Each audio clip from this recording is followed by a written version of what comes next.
Assalamu alaikum wa rahmatullahi wa barakatuh. Hello everyone and welcome to my new another video. আজকের ভিডিওতে আমরা জানবো present tense অনুযায়ী কিভাবে আমরা প্যাসিভ সেন্টেন্স তৈরি করব। চলুন শুরু করা যাক। প্যাসিভ সেন্টেন্স মূলত হয়ে থাকে প্রেজেন্ট সিম্পল, প্রেজেন্ট কন্টিনিউয়াস এবং প্রেজেন্ট পারফেক্ট টেন্সে। পারফেক্ট কন্টিনিউয়াস টেন্সে প্যাসিভ সেন্টেন্স হয় না। চলুন আমরা প্রেজেন্ট সিম্পল টেন্সে কিভাবে অ্যাক্টিভ থেকে প্যাসিভ সেন্টেন্সে রূপান্তর করা যায় সেটা জানবো। অ্যাক্টিভ থেকে প্যাসিভে রূপান্তর করতে হলে আমাদের যেটার প্রতি খেয়াল রাখতে হবে সেটা হচ্ছে অ্যাক্টিভ সেন্টেন্সের সাবজেক্ট, প্যাসিভ সেন্টেন্স হবে অবজেক্ট। প্যাসিভ সেন্টেন্স অ্যাক্টিভ সেন্টেন্সের অবজেক্ট, প্যাসিভ সেন্টেন্সের হবে সাবজেক্ট।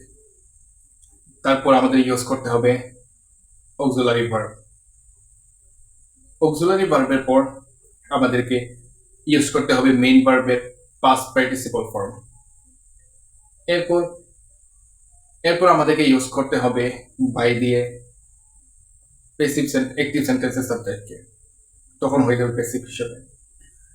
আমরা যেমন আই ইট রাইস, যার প্যাসিভ সেন্টেন্স হবে rice is eaten by me.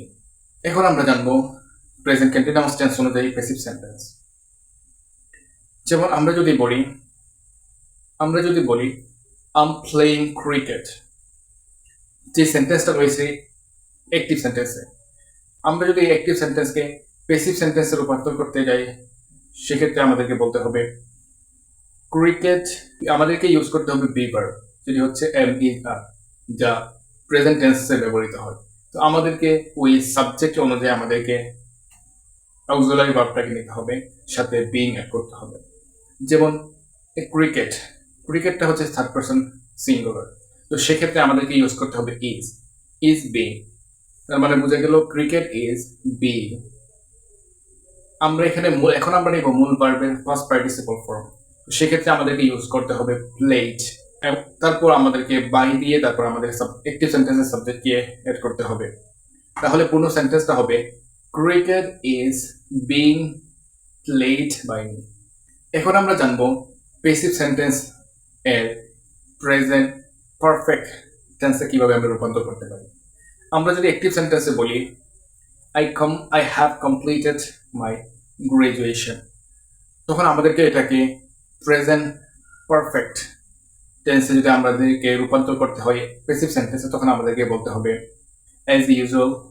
আমাদেরকে আগে অবজেক্টকে সাবজেক্ট হিসেবে পরিণত করতে হবে।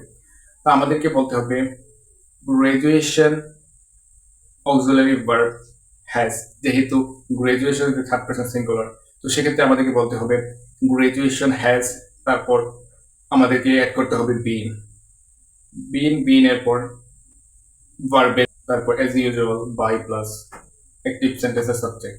তাহলে আমাদেরকে বলতে হবে graduation has been, completed past participle form হচ্ছে কমপ্লিটেড। তাহলে আমাদেরকে বলতে হবে graduation has been completed by me. So I hope আজকের ভিডিওটি আপনার জন্য হেল্পফুল ছিল।